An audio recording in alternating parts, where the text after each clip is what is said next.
अस्सलाम नाज़रीन, मैं हूँ अहमद जी और मेरे साथ मौजूद हैं मालिक अहमद। सर कैसे हैं आप? ठीक हैं, खैरियत से हैं?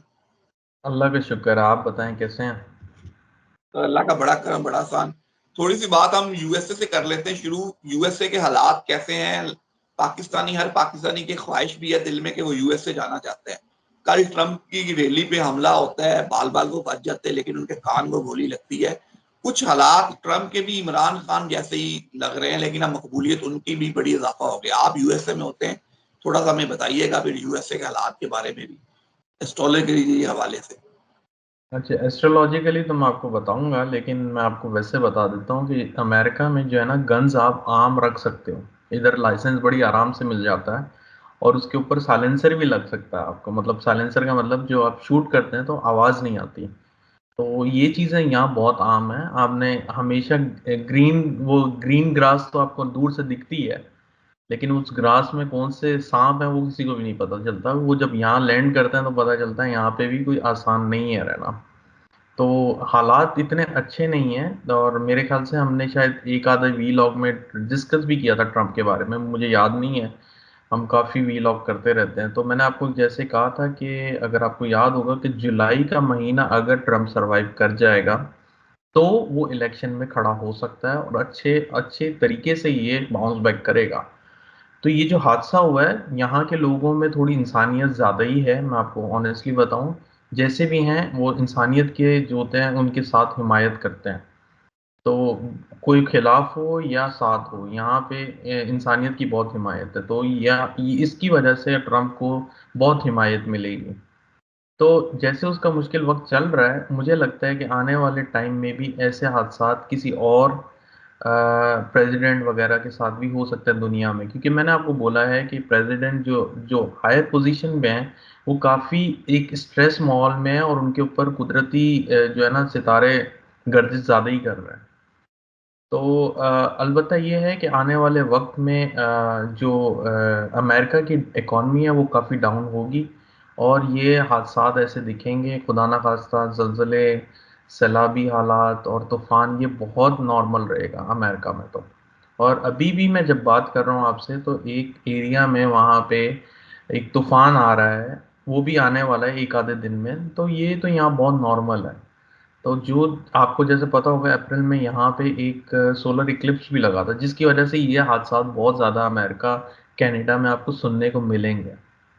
तो ये कोई अनहोनी बात नहीं है, एज इट्स प्रिडिक्टेड ऑलरेडी। तो आप देखेंगे 12 जुलाई के बाद ही ये वाकया हुआ है। मेरे ख्याल से ये कल हुआ है 13 जुलाई को यहाँ पे। तो ये 12 13 14 जो 3 4 दिन थे, मैंने आपको बोला था ये खास तौर पे खतरनाक दिन है। इसमें खुदा ना खास्ता ऐसे कोई हालात बन सकते हैं, तो वो हो रहा है।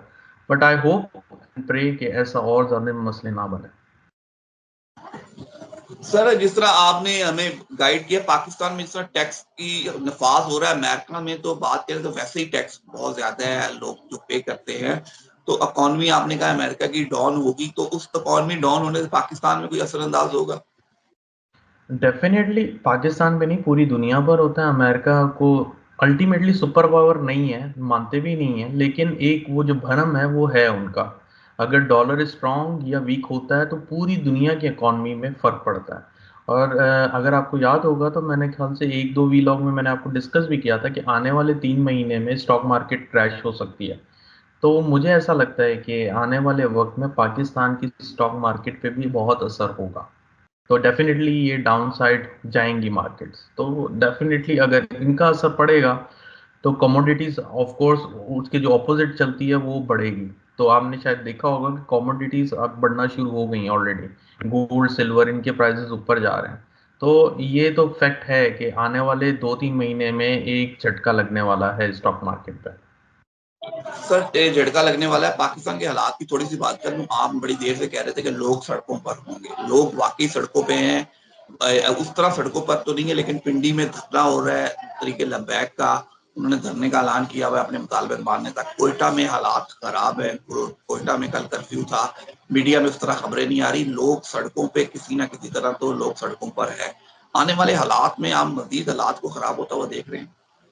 ये जुलाई काफ़ी टफ जाएगा, मैंने आपको पहले भी कहा था। और एक तरह से गवर्नमेंट और जैसे पीटीआई, ये 14 के बाद जो है पीटीआई पे भी एक प्रेशर आने वाला है। मैंने आपको कल ही बोला था कि आप देखेंगे पीटीआई के ऊपर एक प्रेशर आने वाला है वापस। ये जो एक महीना रहेगा जुलाई से अगस्त, ये पीटीआई के लिए, गवर्नमेंट के लिए ये अच्छा नहीं रहेगा। दोनों कहीं ना कहीं स्ट्रगल करते हुए दिखेंगे आपको। और मैंने सुना भी है कि शायद इमरान खान को भी वो मूव करने का कुछ रिक्वेस्ट कर रहे हैं, ऐसा कुछ चल रहा है। लाहौर से अडयाला से लाहौर की कोई बातें चल रही हैं। अलबत्ता वो भी ऐसा पॉसिबिलिटी है, अगर वो हो जाए तो वो अच्छा है। एस्ट्रोलॉजिकली मैं बता रहा हूँ। उसका रीजन ये है कि अगर इसके पीछे ये रेमेडी में भी काउंट होता है कि खुदा ना खास्ता अगर किसी का कोई अगर कहीं फंस जाए ना, जब तक कि उसकी आसपास की चीजें या खुद वो अगर उस जगह को नहीं बदलता तो उसके हालात इतनी जल्दी नहीं बदलता। तो अगर ये अडयाला से लाहौर लाहौर की जेल में मुंतकिल होंगे, that will be good sign. मैं ये साइन के हिसाब से मैं ये नहीं कह रहा हूँ कि अच्छी बात है, लेकिन उनके हालात में भी चेंजेस आपको दिखेंगे। ये मैं आपको बता रहा हूँ, ये एक रेमेडी भी होती है कि खुदा ना खास्ता कोई बहुत मसलों में है, वो अपना कमरा बदल दे, अपनी चीजें इधर से उधर कर दे, तो उसकी चीजें चलना शुरू हो जाती हैं। सर तो कल इमरान खान साहब पे नैब का एक नया केस जो खुला है, उस पे इमरान खान साहब अदालत के सामने पेश हुए। उन्होंने कहा मुझे चाहे कैद में रख लें, लेकिन मेरी बेगम को छोड़ दें आप जो भी केस है मैं इंक्वायरी करने के लिए तैयार हूँ। लेकिन वो 8 दिन का जिस्मानी रिमांड होता है। तो अब आगे किस तरह देखते हैं? रिलीफ का सिलसिला तो शुरू हुआ है, ये अब तो केस ऐसे ही हैं जैसे एक नए से नए केस बनते जाएंगे। ये कब तक ये सिलसिला जारी रहेगा? ये वही वाली बात है शहजाद भाई, जब तक आपका आइसोलेशन का टाइम नहीं खत्म होगा ना, ये केस बनाएंगे और ये केसेस का सिलसिला चलता रहेगा। ये मेरे ख्याल से मैं आपको एक हफ्ते से बोलता आ रहा हूँ कि आप लोग तो बोल रहे हैं और काफ़ी जगहों पे लोग बोल रहे हैं इमरान खान साहब बाहर आ गए, इमरान खान साहब बाहर आ गए। और मैंने ही आपको बोला था कि वो बाहर नहीं आएंगे, उनके ऊपर कोई नया केस डाल दिया जाएगा। और ये ऐसे ही हो रहा है और ये होता रहेगा। इसमें आप जैसे वो बोलते हैं ना, घबराना नहीं है, घबराना नहीं है। उनका मुश्किल वक्त निकल गया है और वो इससे भी निकल जाएंगे, लेकिन ये अभी 2-3 महीने सिलसिले चलेंगे। लेकिन ये जो एक खास तौर पे महीना है, इसमें काफी मोहतात होकर चलना पड़ेगा पीटीआई को। ये जो इनकी सीट्स का मसला है, ये भी मुझे ऐसा लगता है कि ये कहीं फिर एक उसमें ना भंवर में फंस ना जाए कहीं।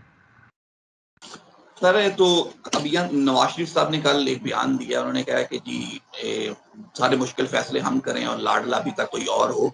तो कैसे देखते हैं मियां साहब का बयान? और मरी में इजलास भी बुलाया है और मुझे लगता है कि अब नून लीग वाले भी कोई और लाइन लेने वाले हैं, कोई प्रेशर डालने वाले हैं। ये तो अब आपको ज्यादा पता होगा, लेकिन मैंने आपको कहा था कि ये डेफिनेटली एक नया कट्टा खुला है और अब इसमें ये लोग कोई नई साजिश स्टार्ट करेंगे। और ये चाहेंगे कि खान साहब कोई ऐसा स्टेप उठाएं या कोई ऐसा इकदाम उठाएं जिसकी वजह से वो एक नया केस खोलें। और इस दफ़ा इमरान खान साहब भी एक्शन में आपको दिखेंगे। मैं आपको बोल चुका हूँ कि ये या भूख हड़ताल पे चले जाएंगे या कोई नया धरना या कोई जलसा जुलूस, ऐसे हालात बनने वाले हैं। इस वजह से मैंने आपको बोला था कि मुझे सड़कों पे लोग दिखते हैं। अदालतों ने तो अपना काम कर दिया। जैसे अदालतों का मैंने आपको बोला था 29 जुलाई से ये जून से सैटन रेट्रो होगा, तो अदालतें काफ़ी पावर में आएंगी। आपने देखा कि वो काफ़ी अपने जो जितने भी फैसले आ रहे हैं बैक टू बैक, वो फेवर में ही आ रहे हैं। वो फेवर में खान साहब के नहीं आ रहे, वो फेवर में हक और सच के ऊपर आ रहे हैं। बस दैट्स इट, ये फर्क है।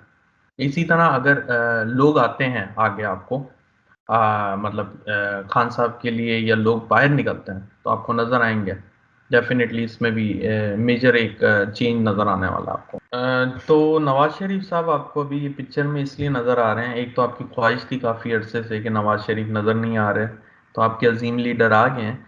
तो ये लोग अभी आपको पिक्चर में दिखेंगे और ये मुझे ऐसा लगता है कि पूरी जो गवर्नमेंट है और जो अपोजिशन है, ये सारी अब आपको उलझती हुई दिखेगी। क्योंकि ये महीना सेटलमेंट का नहीं है, तो ये जो तूफान आया है अभी तूफान थमेगा और उसमें बहुत सारे ऊपर नीचे हालात होंगे। तो अभी आप देखते जाएं, पिक्चर अभी पूरी बाकी है इस महीने की।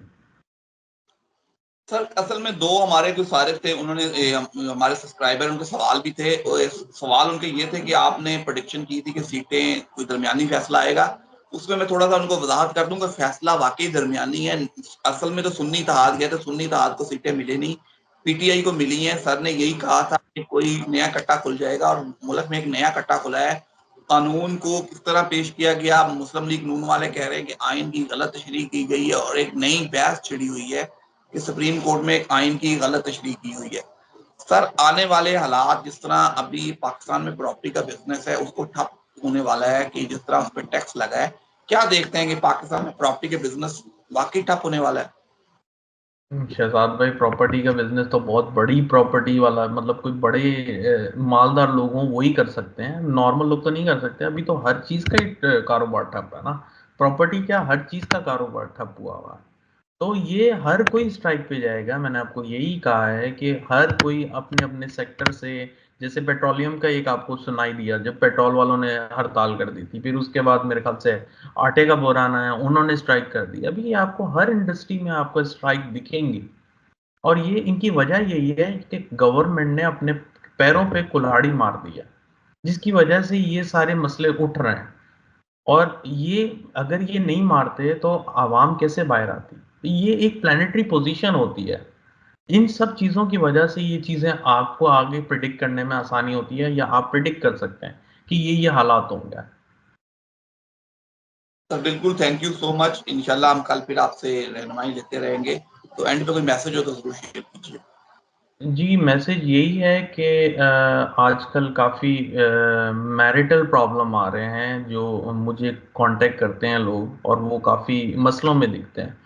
तो मेरी यही अर्ज़ है कि जिन्होंने अरेंज मैरिज करनी होती है, प्लीज़ आप किसी एस्ट्रोलॉजर्स को कंसल्ट किया करें कि क्या आपका जो स्पाउस है वो आपके साथ सही रह पाएगा, या आप आने वाली ज़िंदगी में उनके साथ सही से बसर कर सकते हैं अपना वक्त, या फिर ये खुदा ना खास्ता कोई डाइवोर्स या अलहदगी की सूरत अख्तियार करेगा। तो इसलिए बेहतर ये है कि आप एक अनहोनी से बच जाएं। Sir thank you so much. मुझे और मलिक महबूब साहब को दीजिए इजाजत। अल्लाह हाफिज।